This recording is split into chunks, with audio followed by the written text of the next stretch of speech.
Last Thursday, I was shocked to hear the news that a group of 7 rabbis in New Jersey and Brooklyn had been indicted on charges of money laundering and selling kidneys. And of course, this news was a shock to me, and it was a shock to many people around the world. And in particular, among the 7 rabbis arrested was the chief rabbi of the Syrian community in the United States. Now, I personally hope that these charges are untrue. I hope that somehow there's another side to the story. But whether or not this story happens to be true, if it is true, it is part of a troubling pattern of rabbinic behavior that have been coming up in the United States over the past year. Whether it be this particular case of money laundering, whether it be the pedophilia charges against several rabbis in Brooklyn, whether it be the exploitation of illegal immigrants in Iowa, whether it be a tax fraud perpetrated in Los Angeles, there have been multiple cases of rabbis and religious Jews acting in an unethical fashion. And all of these stories raise a very troubling question. Why is it that religious Jews act unethically? How is it possible that a rabbi can act in a way that is absolutely contrary to the Torah?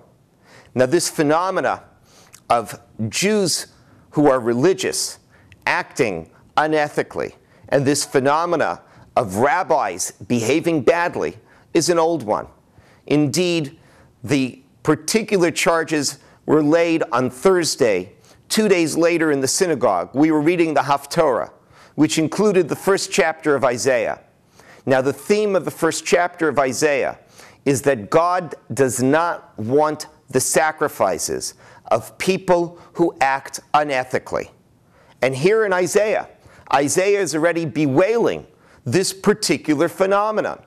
The idea that there are Jews who are ostensibly religious, who will come up to the temple and act piously, and then turn around and exploit the widow and the orphan. But the question still remains. Why is it that deeply religious people will act unethically? And I think the answer is simple. They are not religious. Or to go further, they are pagans. What is the pagan mode of worshiping the gods? Well, the pagan mode of worship is to offer something to one of the gods in the hope that that particular god will be on your side. The purpose of pagan worship of God is to manipulate the gods to serve you. The pagan vision is that the gods are a cosmic slot machine. If you put enough into them, they will pay off and pay off big. Now, this is the pagan understanding of divine worship. Now, the Jewish understanding of divine worship, a monotheistic one, sees God as a model of ethical behavior. Indeed, as the Talmud says, just as God is kind, we should be kind. Just as God is just, we should be just. This is the Jewish vision of serving God.